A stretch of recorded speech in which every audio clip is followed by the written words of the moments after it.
This is At the Extremes.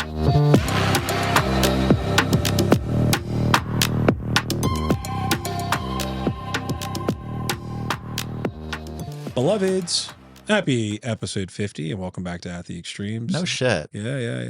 The podcast where we discuss the extremes in our society and how we got here. As always, we're your host. I'm Greg. And I'm Serge. Today, we're talking about the week that was. Before we get into all of it, though, Sergio, silver lining.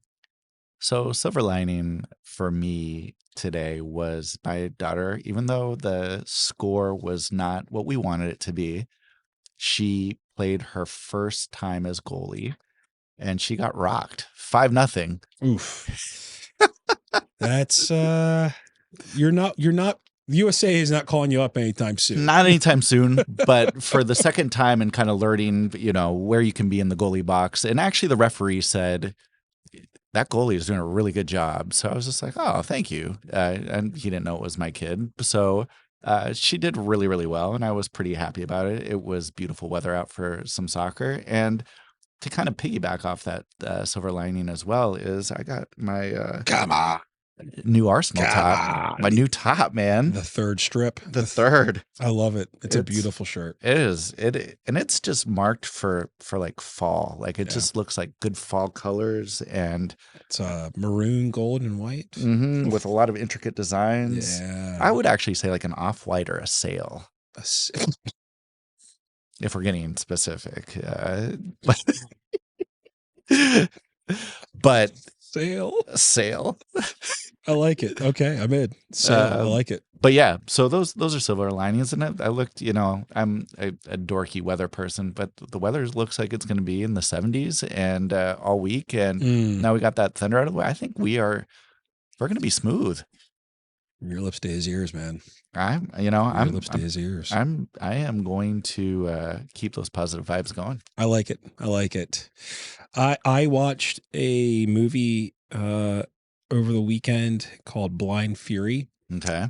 It is a excellent movie. It's one of those like zany 80s like comedy action movies. Okay. So basically the storyline goes, this guy, his name is Nick Parker. He's a Vietnam veteran and he gets blinded during the war. But while he's in Vietnam, he gets trained to basically be a ninja. So he ends up being a sword wielding blind guy. Sweet. Who gets caught in like all these like weird situations, but he ends up fighting a crime syndicate by the end of the movie. And I'm going to leave a clip in the show notes so that people can watch it, because you're not going to be able to get the full effect from us talking about it. You're going to have to see it yourself. So you're saying we're no Siskel and Ebert? No, God, no. Are you kidding me? My movie reviews go as far as like Dumb and Dumber is the greatest movie that's ever been created. Ooh, hot take. Is it? It's good. What's your go-to? What's your go-to comedy? See, for me, that's a very hard question to ask, just because there's slapstick comedy, there's kind of dark comedy, there's different genres when it comes to it. Yeah. One of my favorite, I love old school. I think old school is just the one-liners in it are hilarious. Superbad is up there. Talking nostalgia, Billy Madison, some Happy Gilmore. I was not as much of a fan of Billy Madison as others. Oh, I am a big Billy Madison. Are you an Adam Sandler guy? I was for the 90s. Okay. And then as he continued to be, he seems like he's a cool guy overall. Yeah. But I was mostly into the kind of the 90s, early 2000s Adam Sandler, then I grew up. Okay. Yeah, I was going to say, because he had that CD special that he did. They're all going to laugh at you. Yeah. That was for me, that was like the peak of Adam Sandler's. That was the peak of my interest in Adam Sandler. Yeah. I don't know if they did like the second Happy Gilmore. I never watched it. I'm not going to either. Yeah. I've heard there's some like pretty crazy cameos in it, but like I'm still not that. I think that like that time is behind. I agree with that. I think that there's a time. And Bob Barker's not in it, so. Bob Barker, may rest in peace. He was like 99, wasn't he? Or 90? Yeah. He was teetering. He was up there clipping dogs' dicks and sniffing vaginas. Huh. Make sure you spay and neuter your pets, folks. Yes.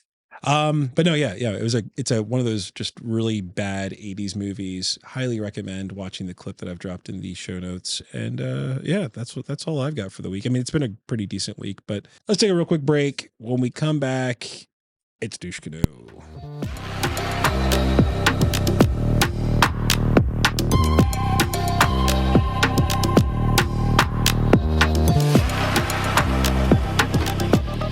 We're back. Sergio, Douche Canoe. Greggy. Mm-hmm. It's that time. And we're full of piss and vinegar. At least I am. Oh, yeah. Today's a rough one. It is a rough one. And this one has not, we've talked about this person, I think in great lengths in previous episode. Yeah, we did previous episodes. episodes. Yeah. But he deserves it. He deserves it. Yeah. He just sucks so much. Hmm. And it's hard because the downside for all of you and for us is that we're going to have to fucking listen to his voice. And that to me is just, it's painstaking. And I know I don't want to be an asshole because this guy, I mean, I do want to be a little bit of an asshole, but it's a medical condition. And so it's not really his fault. One that he probably caused. Probably. Or all the weird things that he eats. And who are we talking about, by the way? We're talking about our boy, Bobby Kennedy Jr. Okay. All right, cool. I just want to make sure we've been cock teasing there for a little bit. A little bit. But that's a way that you keep them coming. Tickle the balls a little bit and get the audience just getting big loads. Big loads. So RFK, and we've talked about him a little bit, and so as we get new and new listeners, some might be privy, some might not be. But overall, he is just one of the fucking weirdest dudes.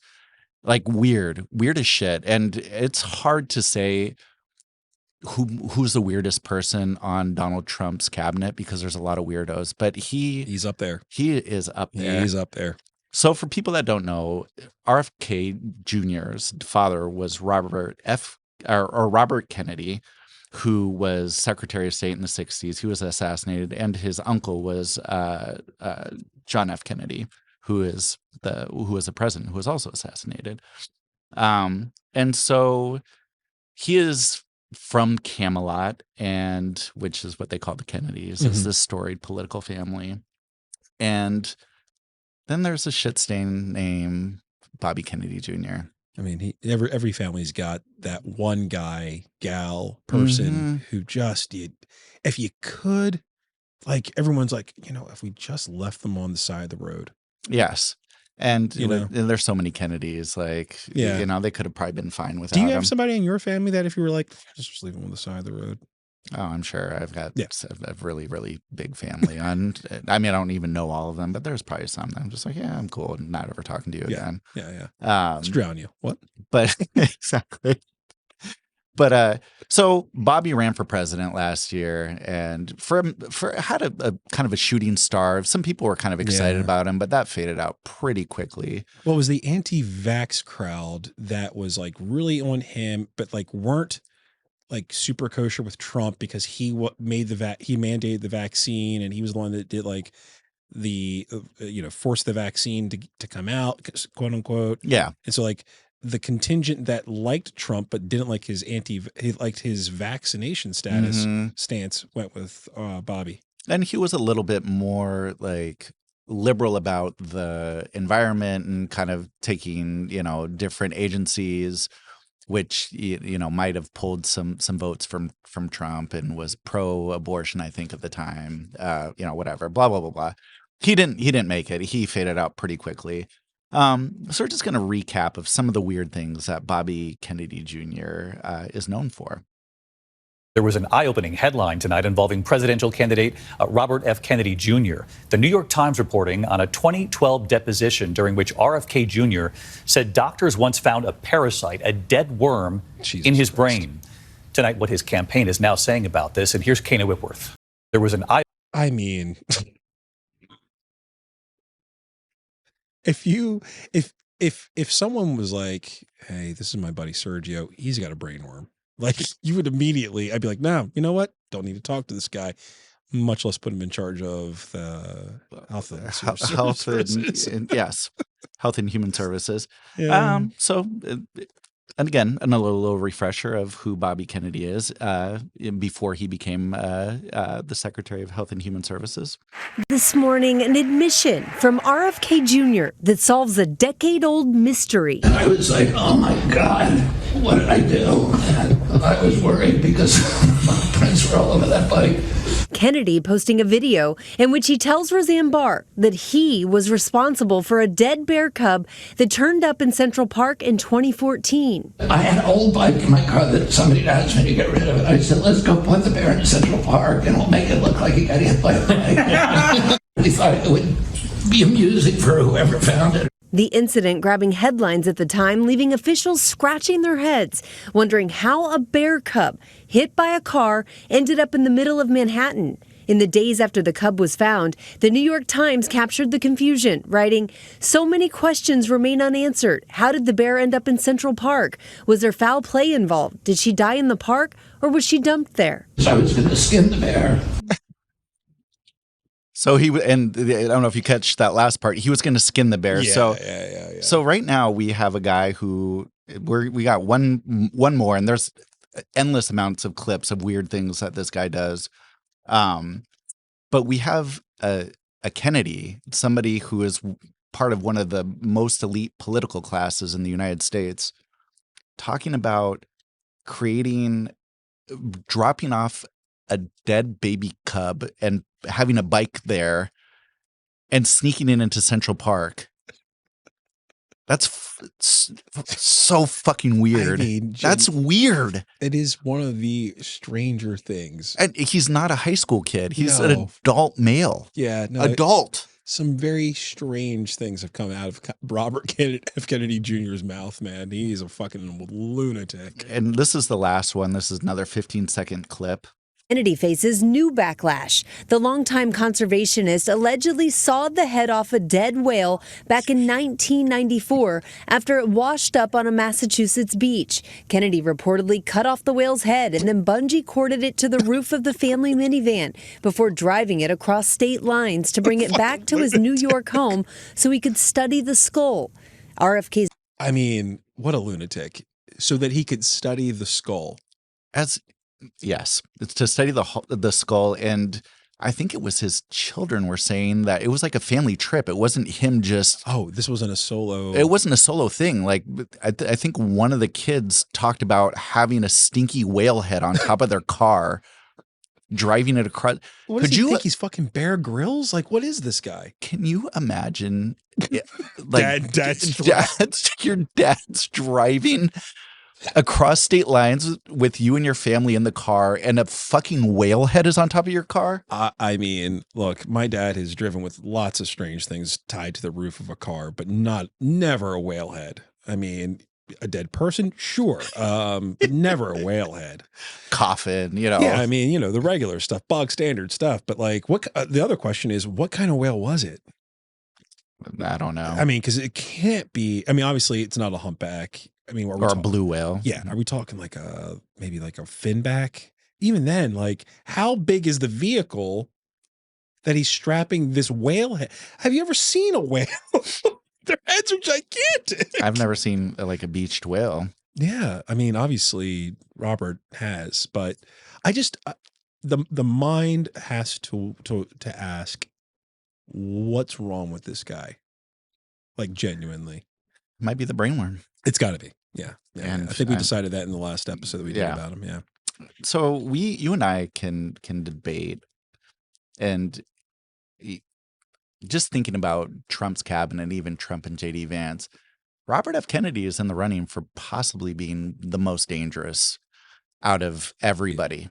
Yeah. No, I mean, I think he could potentially kill more people than anybody else in the administration. Yeah, I think you're right about that for sure.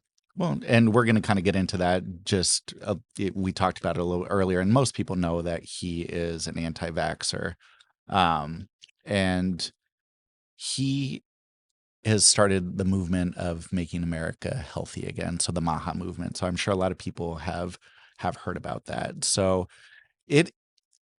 with Robert F. Kennedy Jr. being an anti-vaxxer, and with his policies that are going through and rolling back millions of dollars of research, of vaccine research, limiting vaccines for COVID vaccines for anybody that's under 65 or doesn't have pre-existing conditions, along with, I think this within his 6-month term, he's fired at least like all the vaccine advisory panel. Mm-hmm. This is going to have detrimental effects on all of us. Yeah, no, I mean, yeah, you pair that with the recent conversations coming out of Florida, and their attorney general is saying, yeah, we're not going to do vaccines anymore. Yeah, we're not going to force people to do vaccines. Yeah. So yeah, we're good. We're good. And so you guys all might be saying like, oh, why, that's all been kind of in the past. Well, so this week, Bobby has been grilled on Capitol Hill by the Senate Finance Committee. And here is going to be just a brief montage of this hearing. That's the way it works. Well, you don't even know what you're talking about. Health and Human Services Secretary Robert F. Kennedy Jr. was defensive and defiant in a hearing where Democrats and Republicans both pressed him on questions about his tenure in office thus far. Kennedy faced questions from senators on the Senate Finance Committee about his stances on vaccines, autism, chronic illnesses facing Americans, as well as his treatment of public health officials throughout the federal government. Kennedy pushed back on claims that he did not know what he was doing or that he was supporting conspiracy theorists in office, and also faced intense questions from senators such as Senator John Barrasso and Bill Cassidy, both Republicans and medical doctors, who expressed concerns that Kennedy was violating certain oaths that he'd made to them about his stances on vaccines. Safe, proven vaccines like measles, like hepatitis B and others could be in jeopardy. Democrats, meanwhile, often called for Kennedy to resign from his position, a characterization that Kennedy strongly pushed back on over his claims on issues such as vaccines for children, as well as his ties to the late trafficker Jeffrey Epstein. You are a hazard to the health of the American people. I think that you ought to resign. The controversy of the hearing underscores a turmoil and changes that have gone on inside of federal health agencies such as the CDC and HHS broadly. Democrats and Republicans, as well as RFK Jr. himself, made multiple appeals and references to the one person who would be able to fire Kennedy, President Donald Trump. It is unclear on if concerns over Kennedy's stances on vaccines or his changes through the federal public health workforce would have any effect on Trump and cause the president to want to remove Kennedy from office. So the one thing two observations from that, right? First, I love the argument at the very beginning. You don't know how it works. I love that, like just him yelling at the committee. But the other thing about that is the person who was narrating that video for PBS sounds like a fucking AI bot. The way that it's like intentionally slowed down and then sped back up, and then and it's a lot of that. I'm like, good Lord, man, what the fuck are you doing? It's driving me crazy. Sorry. No, I think you're right. And these are some of the things, and I don't know if I'm jumping ahead on my notes, but that really pissed me off just from that Senate hearing. The number one thing is that we have Cassidy, and I don't remember Bill Cassidy, and then the senator from Wyoming, who are both fucking doctors, who confirmed this fucking dipshit. And the thing that we haven't talked about is that they are such they have their nose so far up Trump's ass. One of them, Cassidy, I think, says, he tries to, entrap Bobby Kennedy. But first he says, don't you think Operation Warp Speed that Donald Trump deserved a Nobel Peace Prize? Yeah. Oh, yes, he deserved well, then what are you saying now? That was it doing all these vaccines out for people, and you're against vaccines. Right. And so they can't help themselves by when they're criticizing Trump's cabinet members to continue to praise the dear leader of Donald Trump. Right. And that to me is just like, well, I think they're also trying to play like the mental judo of, so you think that Donald Trump did a great job by rolling out the vaccinations really fast, but you're also saying that he did a bad job by doing that. So which one is it? Which one do you actually believe? Are vaccines good? Are they bad? Is Donald Trump good for rolling out the vaccine, or is he bad for rolling out the vaccine? I mean, like that's another way, like if you were a Democratic strategist, you use that clip and go, which one is it, Bobby? Yeah. Absolutely. Sorry. No, you're absolutely right. And here's some brief I've talked already a little bit about like the amount of funding he's cut from vaccines, limiting access by not making recommendations for Americans. We've talked about him. So the CDC had recently confirmed Susan Monarez. I don't know. I fucked up her name. Sorry, Susan. And she was saying the reason why she was fired because Bobby Kennedy asked her if she was a reliable person, and she said no. Who fucking says no? Right. And so that was the reason why. And then she had a whole op-ed, I think, that she had in the Wall Street Journal. But didn't he say last month that she was somebody of upright and stand-up like character, and like she was somebody that could be trusted? And then like this week is saying, well, she was untrustworthy and not a reliable source of information on health. And basically it was just like came down to her not agreeing about vaccines. Yep. Yeah. I mean, that was really what it came down to. It was down to that. And so, and the other thing is cutting hundreds of millions of dollars in research for mRNA, vaccines that aren't just for COVID and for, future pandemics, but also help with brain cancer research and Alzheimer's research and things like that. Yeah. That has been years and years and years and years and years of research that are now going to be gone, that you can't just replicate it with the next administration. No. And I see you put some other stuff in, Greg. Do you want to add in some of the stuff that you put in? Yeah. So like, I know that you had mentioned that, hey, like children, pregnant women, they're all going to be at risk now. Right. And so like two things. First, that's the administration's plan, it feels like, right, is to control women's bodies, force pregnancies, deny them life-saving care, a real true nightmare scenario. But secondly, to add to the nightmare that women are facing and the things that you've already brought up, more than 3,000 scientists and public health specialists are gone now from the CDC. Over 1,000 regulators and safety inspectors have also left Health and Human Services. According to ProPublica, in total, about 18% of the Department of Health and Human Services workforce have left or been pushed out, which is an incredible number. And they actually outline by center how many people have left. So 20% of the Center for Drug Evaluation and Research personnel have left the agency. 26 from the Office of the Commissioner have left. 16% of the Office of Regulatory Affairs have left. 22% of the Center of Devices and Radiological. I mean, like it just continues to go on. And this is fucking science. This isn't like, I mean, it is politically driven, but this is fact-based stuff of things that we should, and people are we are fucked. The Center for Biologics Evaluation and Research, 26%, over a quarter of the workforce, the total workforce from the Center of Biologics Evaluation have been fired or left. Like that is terrifying. I just think again of future pandemics. If somebody tries to use some kind of like dirty bomb or some kind of bio bomb or something in an act of terrorism, we're going to be really, really unprepared. I mean, shit, nearly a quarter of veterinary medicine folks have left. Like, I mean, I know most of the people that I know have a pet, what happens, like, for instance, my senior dog has kidney disease or disorder or whatever it is, or early stages of kidney failure at 16, which is ivermectin. But he's on a specialized food diet. What happens if that research gets pulled back and like they're not able to make breakthrough medication discoveries for dogs? And maybe sometimes that can, be parlayed into helping human beings. Yep. And the list goes on. And just we're going to wrap up soon. So I've been reading some headlines and just to go over some of the things again that are going on with Robert F. Kennedy Jr. And this is the headline from The Independent.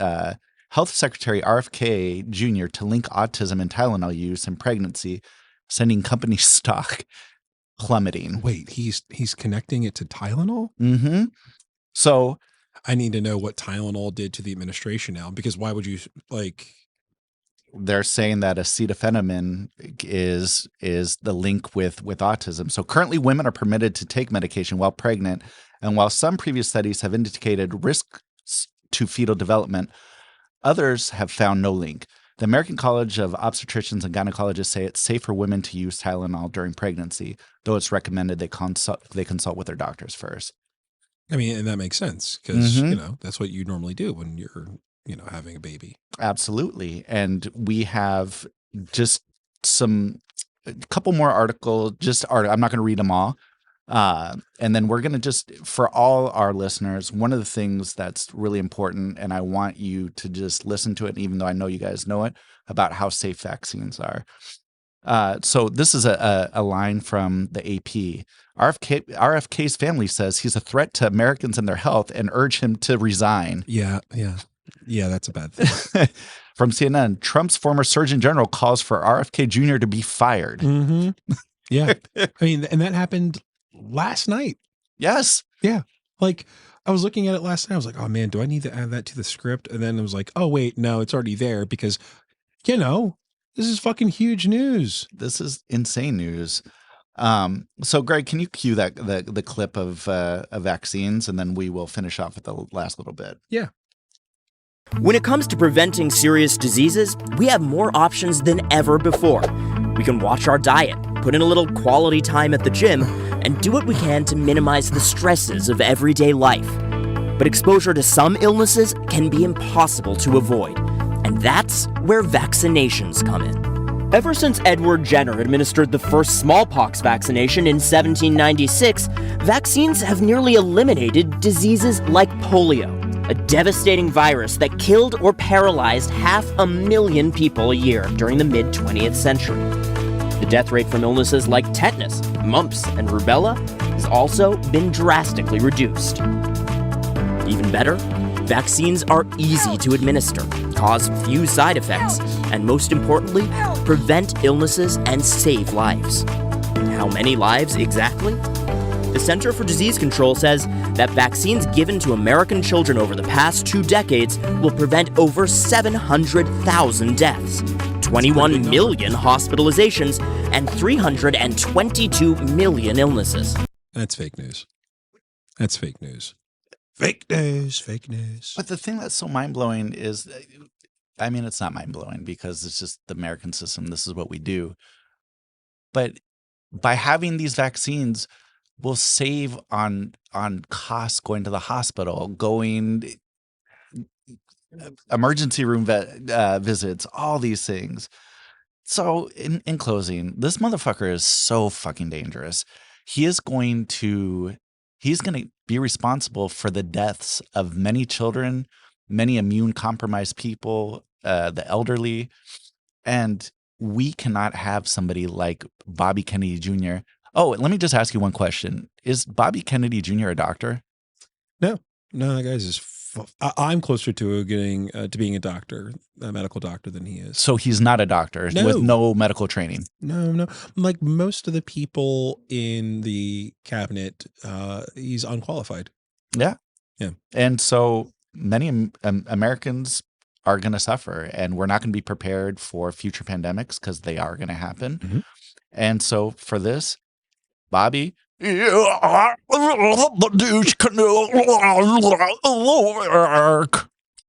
fucker. Maybe that's your impression. I like it. I don't know.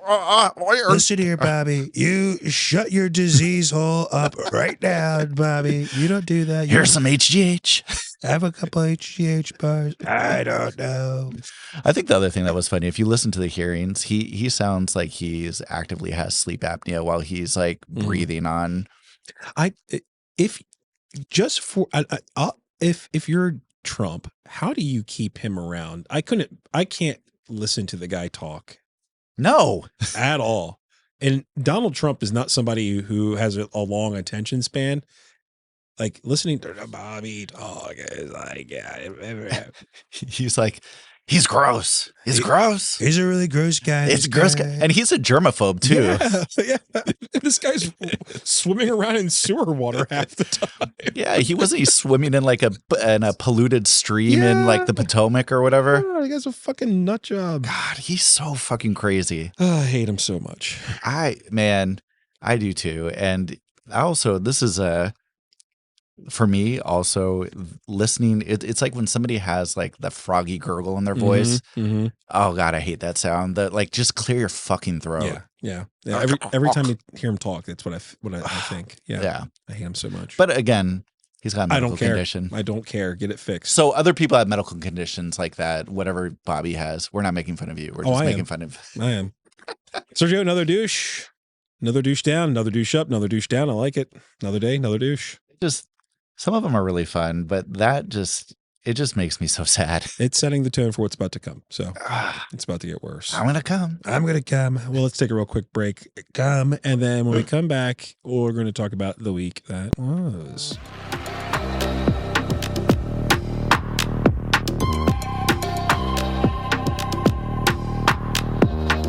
Sergio, we're back. This week, ICE was very active. Not in the way that you think or assume they would be. I mean, not that they took a break from terrorizing neighborhoods and people and causing harm everywhere they've gone. But this week, the USA's Gestapo revived its contract with a company called Paragon. Oh, cool. It sounds weird. It sounds like a nefarious name, right? Like it doesn't even sound like a nice... The Paragon company. nice name. And in fact, we're going to play a little game. Who wants to be a corrosive agent of our democracy? Hell yeah. Can you guess what kind of company Paragon is? Is it A, private prison firm, B, Israeli cyber attack firm, C, gun sales firm, D, Christian fundamentalist domestic terrorist group? Oh, I don't know. Can I phone a friend? Yeah, phone a friend. Phone a friend. Bring, bring, bring. Sergio, fuck off. Hello, okay. Hello, this is Donald. What do you want? You've got the president. What do you say? You're going back to Guatemala. Alligator Alcatraz is where you go. You're going to Alcatraz. What do you got? What do you think? I'm thinking it is a private prison firm. Ooh, rough guess. It's B, Israeli cyber attack firm. So what? Yeah. ICE is going to be deploying a surveillance technology that the Israeli government has been using against human rights organizations and Gazans for over a decade in an effort to further pursue their efforts about mass deportation. So fun. Fuck. Yeah. The company was founded by a group of former Israeli intelligence officers. They were part of the Unit 8200, which is a spy agency within the Israeli army, within the IDF. So yeah, that's fun. They left the army and then set up their own private cybersecurity firm, got latched in with the IDF because, guys who leave those firms tend to end up back in the military, making even more money, terrorizing even more people. So surveilling people and finding ways to be able to hack into their phones and kill journalists and operatives. Yep. From the PC Magazine, which is where I found the story of this weekend, the contract was originally supposed to start a year ago, but the Biden administration placed the deal on hold due to a 2023 executive order restricting federal agencies from using commercial spyware involved in surveillance and human rights violations. Earlier this year, a group called Citizen Lab, which is based out of Toronto, Canada, helped to uncover evidence that Paragon's graphite spyware had been found on iPhones belonging to 2 European journalists through an iMessage zero-click attack. Do you know anything about zero-click attacks? I mean, I saw a little bit about another Israeli group that created Pegasus, right? Yeah, very similar. That would hack into phones, and that's how they killed Jamal Khashoggi, right? Using that. So. Yeah. So zero-click attacks exploit existing loopholes in the data verification function of applications and operating systems. The system that parses data. Any system that parses data it receives to see if the data can be trusted is vulnerable to a zero-click attack. Attackers send bad code via email, messaging apps inside something that appears innocuous to the system, like a PDF, hidden image, or a text message. Because they are nearly untraceable, zero clicks are often employed at nation-state level by government agencies in espionage operations. For instance, the Italian government used Paragon to monitor and attack refugee organizations and other refugee activist organizations that were helping migrants flee the shores of Africa and Syria and Sudan to when they were trying to migrate into Europe, right? Trying to go away from war-torn areas That the European countries have caused. Mhm. But so they were a bunch of journalists who were part of this effort. The Italian government was using this software to surveil them and prosecute them. So, and they were also targeting folks who had been reporting on the genocide in Gaza. So that's great. Paragon was sold for $900 million, just short of $1 billion, to a company called Aero Equity Industrial in 2024, last year in December, right before the administration joins back into Washington. That's fucking crazy. Is that professional football teams sell more than $1 billion, and you have this technology that you could basically unleash on everybody and get all ended. It's not, I mean, that's just semantics, but it's just crazy to me that it's not like worth even that much more money. And yet, well, like I think, so let me try to make this worth a little bit more money for you. So the Paragon company, the folks who worked there, I think they had like an office of like 30 people. So 900 divided by 30 is quite a payout. Mm-hmm. So, I mean, yeah, it's not $1 billion, but it's still fucking... They're not hurting. They're not hurting at all. Mm-mm. And when you tie this together, Sergio, like with the physical policing that ICE is already doing, and you combine that with like the Palantirs of the world who are scraping all of our data and all of our geocaching or all of our geodata. Like I was reading something about, I forget what the website it was, but they were talking about like if you go to protest at places, make sure you put your phone in airplane mode and turn it off completely, because like they're still going to find a way to be able to manage to like triangulate and find out who was there. And that's like what scares me the most now is like if you are somebody who is an immigrant advocate, like somebody who's a part of an advocacy agency who wants to help people, well, now you're almost immediately going to become a target. And if you're like at a higher up level of that, like you could face real prosecution from this government. They've already decided that anybody who stands in the way of like physically stands in the way can also be arrested and targeted. Absolutely. And I also think too of just if they're able to get into this private data, what's to say that they're not going to get into your, like try to publicly humiliate you if, you know, with whatever emails that you might have or conversations that you have amongst friends, or even look at through your stuff and trump you up on charges that are really, really minor that to humiliate you and discredit you. One of the other things I was thinking about this week was, and this is not part of our outline here, but like what you just brought something up to the front of my mind here, which is, you know, like, have you seen those age verification, so like if you're browsing the internet and all of a sudden it's like, hey, verify your age with like your, you know, a picture of your face and your like ID or whatever. The idea behind that, I guess, is to like help keep minors off of pornography sites, right? But a lot of people are saying like we really need to be worried about that technology too, because now they can monitor literally all of the sites that you go to by saying, well, you can't access it unless you verify your identity. Yeah. And now all of a sudden, like you're the anonymous nature, the inherited anonymous nature of the internet is gone. And, you know, there are probably some folks out there who would argue, well, yeah, maybe we shouldn't have that, like complete and total anonymity. I can't use that. I can't say that word. You said it great. Just Great, you brought too much attention to it. Okay, I'm going to roll through it. I'm just going to keep on going then. Yeah. Don't worry about it. No one go back and listen to that part. We're talking about Amityville. Amityville. Anonymity. But like you no longer, you can see a world in which every click is tracked and traced beyond what can already be done. Yeah. And that's really scary stuff. You just look at the cookies that are allowed in websites. And when you look at a pair of shoes, now you see the advertisements on all of your, you know, whatever you're looking at, whether it's email, like an ad on your email or whatever. And like you can see a world in which, like, you know, I don't want to go to 1984, but like, you know, unless it's a website that's been sanctioned by the government to be able to look at, and, you know, all of a sudden, like, we're talking about China, like the Chinese Communist Party. Say it right. China. They say you can't even look at things in China.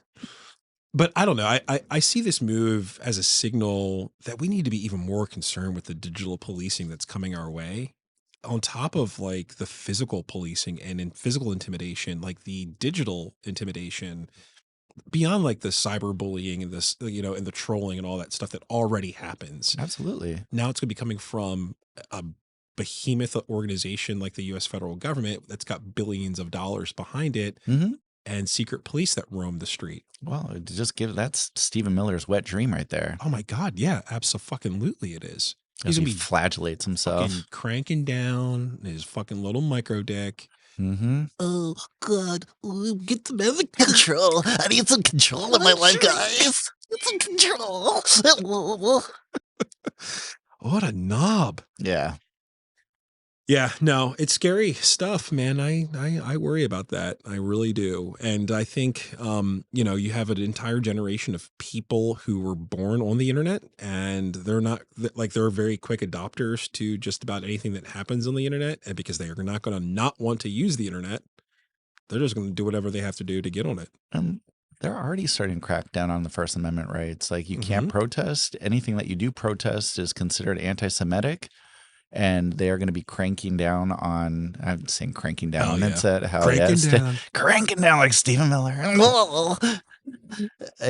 But cracking down on protests and people being able to say, you can't, not that I'm advocating, but burning American flags, that Trump is trying to create an executive order saying that that's treasonous. Yeah. You can't do that. You need to go to jail for a year for burning an American flag. Settled law. But we saw what happened to settled law before. Wah, wah. I feel like every time we mention Stephen Miller's name, we need to play like a Darth Vader. No, it's got to be like Darth Vader's kind of a cool guy. We got just like a really like nerdy. I don't know. We got to find a good clip for like that would just be Stephen Miller. It's something just like, I'll leave that to you because he's such a douche. I'll leave that to you. You hunt that one down for us. But let's go ahead and take a real quick break. When we come back, we'll talk about the Trump administration and the chapter of the Authoritarian Playbook they're reading from this past week. Woohoo! Sheesh!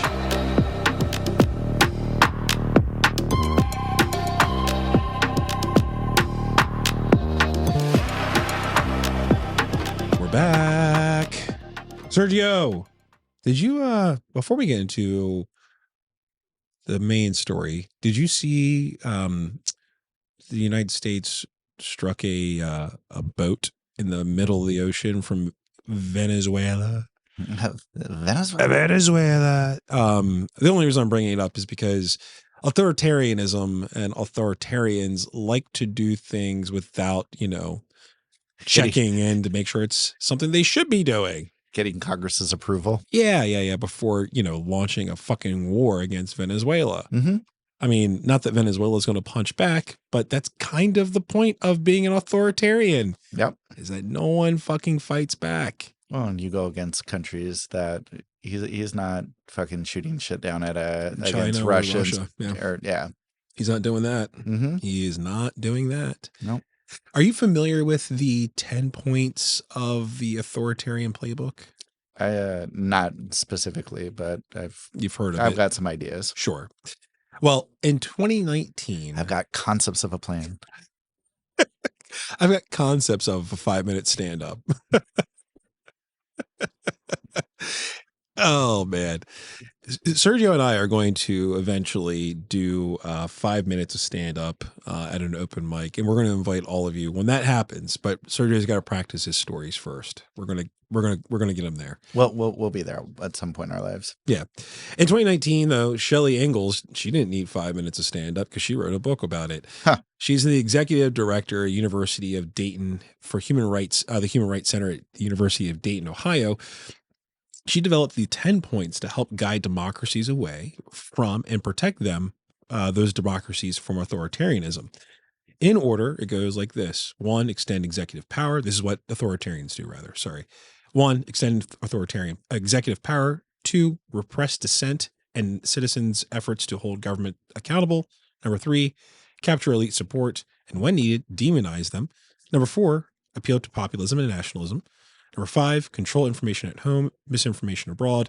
Number 6, cripple the opposition. 7, convert election manipulation. Number 8, play the emergency card. Number 9, extend the model of and influence other countries. And number 10, learn and share. Smash that like. Yeah, seriously. Sergio, pick a number on that list. Let's go with number 7. Brilliant. Let's talk about the election manipulation, specifically gerrymandering. Why gerrymander? I don't know. Why, Greg? Well, the United States has a rich history of presidents almost always losing ground in the midterm House elections, as has happened in the last 20 of the last 22 midterms, stretching back to 1938. And both exceptions reflected unusual circumstances. In 2019, a John Roberts Supreme Court decision ruled that gerrymandered maps can't be challenged in federal court. This is clearly anti-democratic and clearly set up to help Donald Trump.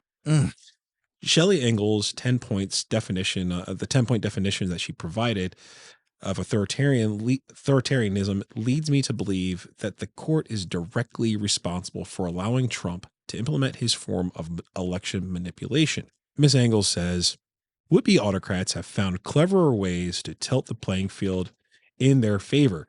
These new tactics include hampering media access, gerrymandering, changing elections and voter eligibility rules, and placing allies on electoral commissions. And of course, this administration has done a lot to hamper media access. We're going to take each one of those points one by one here as we talk about it. So we're going to talk about media access real quick. Earlier this year, the administration barred the Associated Press from being in the press pool at the People's House. This is a media wire that has been around at the White House for as long as it's been around. It's not something that they're not partisan. They just report the news. And the reason why they were forced to get out of the White House was because they refused to call it the Gulf of America. It's the Gulf of America. You have to change the narrative, right?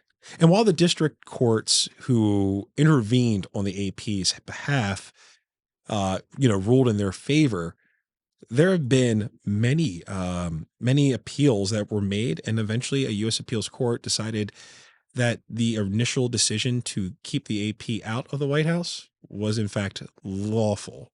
So they're out of the White House again.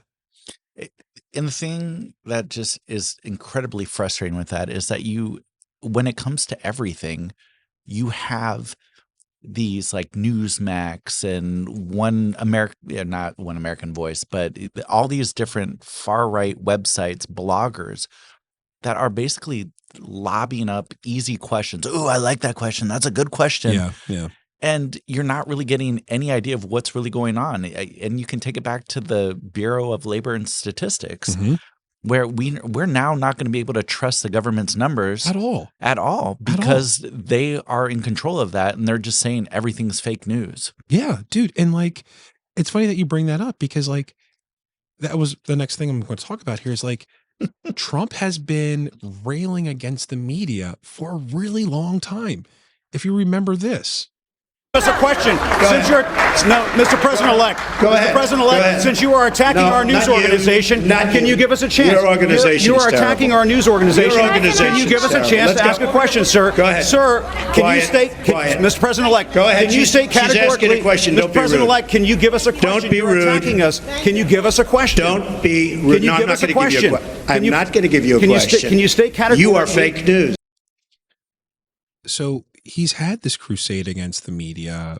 And like in his early times when he was in New York, right? Like he would call into different news organizations under an alias and like it was very clearly him, but he would be trying to twist the narrative. He also used the National Enquirer to his benefit, like twisting stories and putting things into the press ecosphere in New York. Like, this is not something that he's been a master of the media for a really long time. And it doesn't really surprise me to see that he's pushed and kicked out some of the most reputable news organizations our country has to offer. Without a doubt. And you have that where he can control the narrative and he can just say whatever he wants and he's not getting pushback, and he is going to get he'll say whatever he wants to say, lie to your fucking face and tell you that he's not lying. Yeah. Yeah. And like, it's the ultimate gaslighting. Mm-hmm. Yeah. I think it was discussed like a week or two ago. But after meeting with Putin, Trump is now in a full court press to suppress the vote before the midterms. Tonight, President Trump is promising to lead a movement revamping the nation's election system by doing away with mail-in voting. Mail-in ballots are corrupt. Mail-in ballots, you can never have a real democracy with mail-in ballots. Despite no evidence of widespread voter fraud, the president says he'll sign an executive order ahead of next year's midterm elections. But that would likely face legal challenges. The Constitution gives states the power to oversee elections, not the federal government. We're the only country in the world, I believe, I may be wrong, but just about You're the wrong. only country in the world that uses them. He is wrong. Switzerland, Germany, Greece, the UK, and Austria are among the 34 countries that allow some form of mail-in voting. Yeah. You can never really have a real democracy with mail-in voting.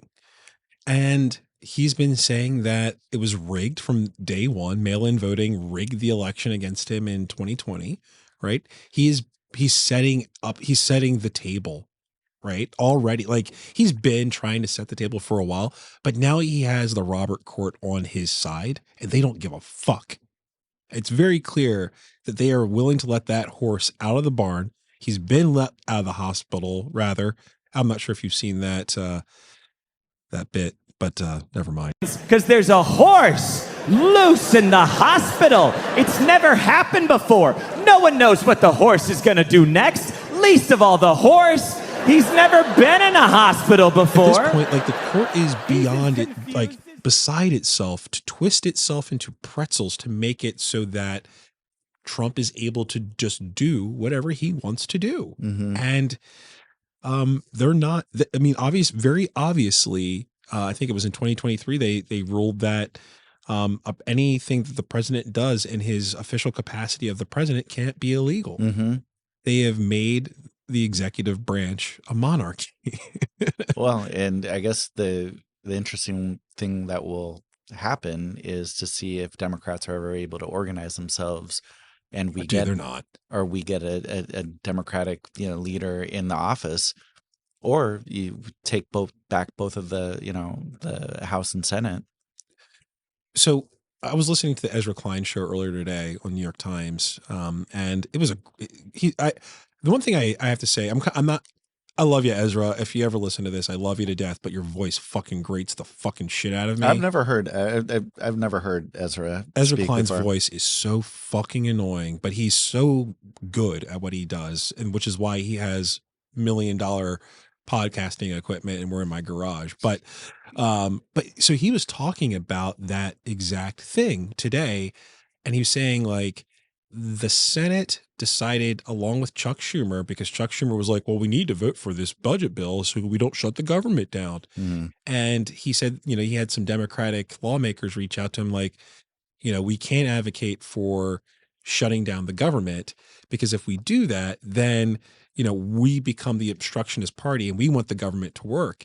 And it's kind of like, oh, okay, so you want to continue to allow for what's going to happen that has been happening to continue to happen, and to just continue to have your congressional power being taken away from you. Right. So if you're the minority party, like, at this point, like, why are the Democrats trying to play fair? What do you have to lose? The game is completely different from the early to mid 90s and the early to mid 2000s. It's a very different minefield now. Why are you playing fair? The Republicans have shown you playing fair gets you nothing. And, he was saying if they don't have their mind made up by now, then they all need to go. A new leadership has to come in then. And I couldn't agree more. The Democrats have done nothing. They're shedding voters. Like you mentioned this a couple of weeks ago, the voter rolls are down. The donations, their money is down. Like I think they were talking. I'm going to make up a figure here. Say, I think Ezra quoted something like $20 million, right? The Democrats have in their coffers, while the Republicans have $100 million. Mm-hmm. Like the money is down. And I think that that's like a part of the problem for the Democrats is they don't have a message. They don't have a line that they're able to stick to. Hakeem Jeffries, I don't know what the fuck he's talking about half the time. Like, and taking photos with Benjamin Netanyahu Right. and stuff like that. Right. Like, who's a war criminal. right. Like, what are you fucking doing? Like, you are all showing us that you think that everything is okay because for you, it's going to be. Like they might be exiled from the country, but financially they're fucking fine. Nancy Pelosi continues to trade insider trading all the fucking time. Mm-hmm. Like they don't care. There is no harm, no foul for them. Meanwhile, their constituency is screaming, do something, have a plan. Yeah. But back to the meddling of it all from Politico.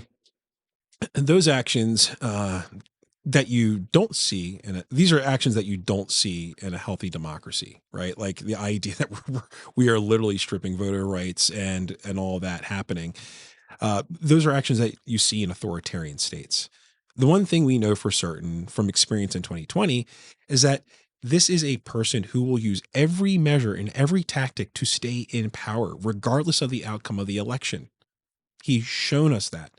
The latest push from the White House to gerrymander districts in Indiana and Missouri, but other states like Florida, Illinois, Iowa, New York are all talking about gerrymandering their districts. In early August, and you asked this in August, where's JD been? JD was dispatched to Indiana to apply pressure directly to state Republicans to gerrymander their districts. Administrations are on the phone with Missouri Republicans all day long applying pressure to re-gerrymander. The message is clear. If you don't give Trump what he wants, you will be in really big trouble. And that is the sign of an authoritarian.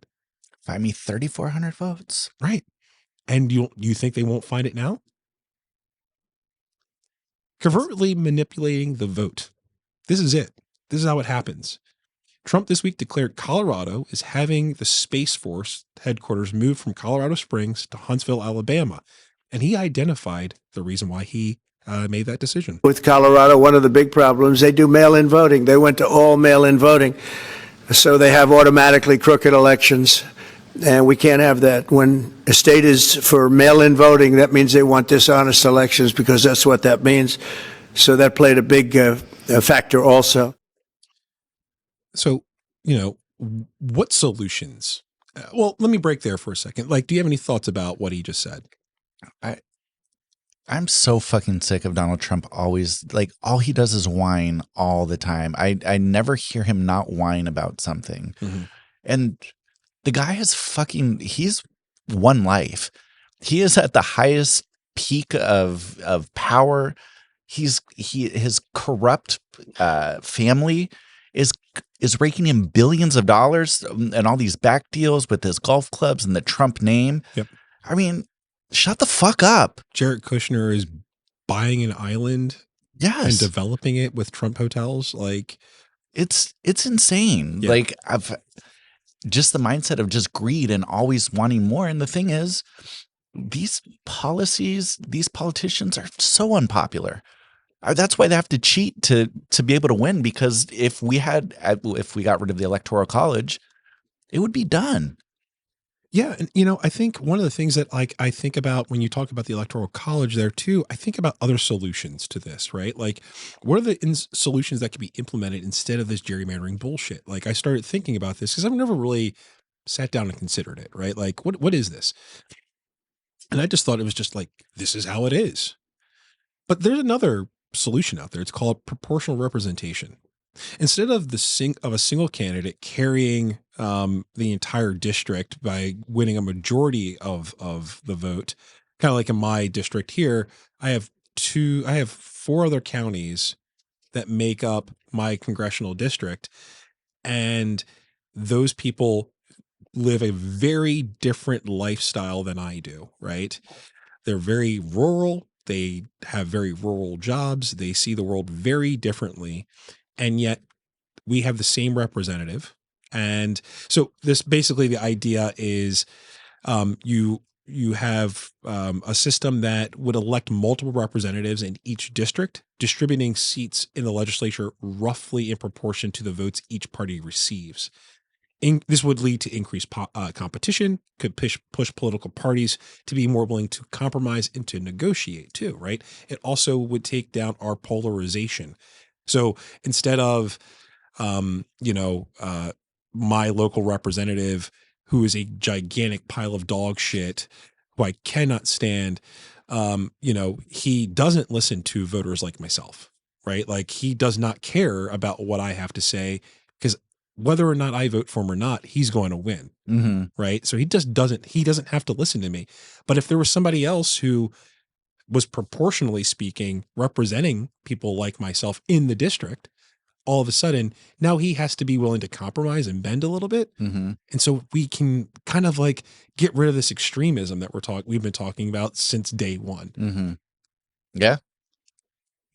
No, I mean, it's a great way of going about it, I think, but that's a fair way, and they don't want things to be fair. And I think one of the big things that they're doing now is they're starting to repeal stuff is the voter act for African Americans. Oh, we're going to get into that. Yeah. Hold that thought because we're going to get there. Okay. And then just cut that last line. Then. No. We're going to get there. So former Republican Representative Tom Campbell of California said this of his former colleagues.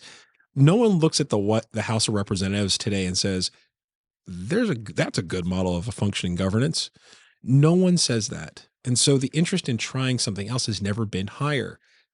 In recent years, there's been no public support for proportional representation, but Republicans in Congress, which Campbell sees as a sign of how polarized the Capitol Hill has become, says a Republican who puts his name or their name on such a bill would be targeted in the next primary election for the simple reason that you are attempting to move towards a system that might allow members of Congress who are not Republicans. Proportional representation is currently against the law. And do you want to know why? Why? Racism. Oh. That's it. Proportional representation would, in theory, set up a House of Representatives that is more reflective of the shares of the U.S. population, which is becoming increasingly diverse in terms of race and ethnicity. John Stuart Mill said, "It is an essential part of a democracy that minorities should be adequately represented. No real democracy, nothing but a false show of democracy is possible without it." And that's pretty, John Stuart Mill's a pretty cool dude, I think. Maybe I haven't looked all the way into his history, but he seems like a pretty cool guy. He was for women's liberation movement and things like that. But sounds woke. Very woke, this guy. But I mean, it feels like a far more representative way of being of a government. If you're a Republican in deep blue New York, Manhattan, well, don't you want to be represented? Why wouldn't you want a system like that? Yeah. I mean, it would make it a lot fairer. Yeah. And you might actually have a third party that appears that might actually find a footing somewhere. But would cause competition, and you can't have that from the Republicans or the Democrat side, right? Like they see this as a money-making enterprise. Politics is a money-making enterprise for the Republicans and the Democrats. So why, of course, now that they're in, they've pulled the ladder up. Yeah. Well, I'm just looking too, especially we're talking about gerrymandering, and just. If we just look, especially in the deep South, that is always just 70%. But then you look at a place like Mississippi that has a black population of 38% of the population's African American, or Texas or Florida or Georgia that have large numbers, and yet their voices aren't heard at all. They're not represented. And, take that and flip it on its head. Take a look at Washington State, right? Very deep blue in Seattle, but the eastern part of the state is very rural, very red, with the exception of what is it, Spokane? Spokane. And other than that, like the rest of the state is pretty deep red, but they don't have the representatives to show that, right? Why wouldn't you want a proportional representation? It makes no sense to me why you want it, but No. I was listening to another podcast over the weekend called Best of the Left, and a gentleman on the show made a pretty apt analogy, I think. And his whole argument was based around an old house. When you remodel an older home, you're going to find a lot of things that are wrong with that home, right? And if you extend that to our democracy, there are a lot of things wrong with an old democracy like ours. A lot. So you have to be willing to update the bits that are out of date. And you know, I think we need to start looking at a different way of being represented. Like if we're tired of having politicians that are not responsive to what we're asking for, then we have to become more active in our democracy to say, while we still have it, to say we cannot operate like this anymore. It's more fair and equitable for Republicans who live in Manhattan as much as it is for minorities who live in Oklahoma. Right? It's actually fair to do that. Yeah. So why aren't we willing to do that? And if you have an old home, there's going to be a lot of pain. I mean, you've updated a basement in an old home. My house isn't that old, but it's old enough for me to go, Jesus fucking Christ. They did what? Yeah. Why would they do it like that? You know? And if I look at the Constitution, I go, maybe this living document needs to start living. Yeah. Yeah. I mean, because again, everything's not stagnant. Everything, you know, has to be dynamic and has to be able to move and grow with the changes of life. Yeah. Slavery was okay back then. Right. Not anymore. Yeah. Like we've amended it, sure, but like, you know, maybe we need some more amendments. Let's wrap up our segment today by talking about the last element of Shelley's definition, changing election and voter eligibility rules.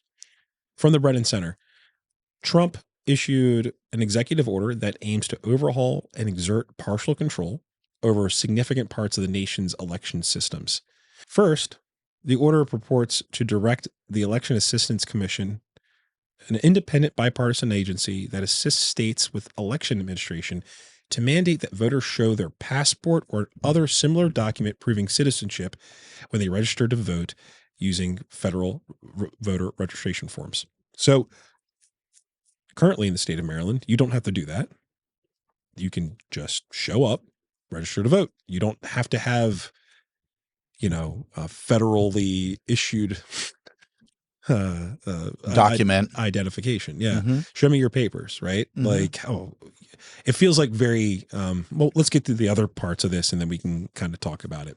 Second, the executive order attempts to force the EAC to amend its guidelines to rescind all previous certifications of voting equipment based on prior standards and, if appropriate, to recertify voting systems under amended guidelines, which are to include provisions from the executive order.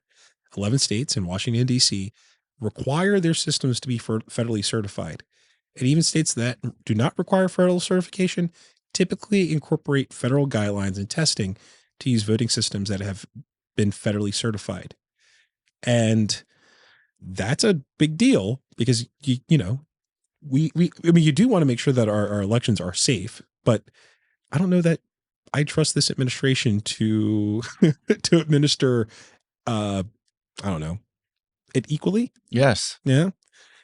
And third, the order calls on the administration's new Department of Government Efficiency, DOGE, and DHS to obtain state voter files and other records kept by election officials, including voter list maintenance records. That should scare the fucking shit out of you. The DOJ has already requested voter lists from 9 states, and at least 2 have provided them. Unredacted voter files and voter list maintenance records contain sensitive private information about U.S. citizens. Other records may contain information that is subject to access controls for security reasons. Relatedly, the order mandates that states have access to federal citizenship data for voter list maintenance purposes. DHS recently overhauled and expanded the scope of its program for states to identify supposed non-citizens on the voter rolls, which in layman's terms is, hey, we want to make sure that there are no quote illegal immigrants voting. But it's just a way for them to mine your data some more. They're mine your data and to create a boogeyman that doesn't exist. Yep. Of people that are undocumented that they're trying to frame as throwing these elections. You know, remind me again, Greg, last election, wasn't it coined as the most secure election that's we've ever had? Well, it was even coined as secure enough by Donald Trump because he won. Right. And then before that, all experts when Biden won was one of the most secure and safe elections that they ever had because we had COVID and we people like the world was just different, and we found ways to make it secure even still. Well, and I just go back to thinking of his whole thought of mail in voting as being fraud. I wonder if that's going to come back and bite him, because a lot of his contingency is out in rural areas where they might have to drive, a certain amount of miles to be able to go vote. Yeah. So is that going to end up hurting him and, Republicans? Didn't he mail in his vote? I don't know. I'm pretty sure he did. That would be fucking awesome. I mean, I think, if you are able to mail in, you should. If you but I mail in. It's the best. Yeah. You don't even though where I go to vote is literally a block and a half from my house. Yeah. I can just walk there. But voting by mail is fantastic. Yeah.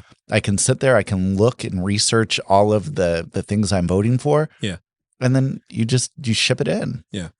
Well, I mean, I know for me, my dad was like, listen, I don't trust the man to not count my vote. Understandable. Yeah. And so I'm like, I have voted, with the exception of COVID, I have voted in person every time because I don't trust the man, but I don't know. It's astounding to me that we are consistently being bombarded by this kind of propaganda that our voting system, I think what this has done is it's poisoned the well for everybody. Because I know some people in my life pretty intimately who are like, I don't think that he won the last election. I don't think that any election, what it does is it says, what I think it's done is gone, it's mistrust. If my team doesn't win, then the other team cheated. Mm-hmm. And if that's the case, then the integrity of the United States federal election system is so fucking cooked. It doesn't matter who wins. Well, and the thing is, I think that's their whole objective is to weaken all of the institutions, big institutions so that there can be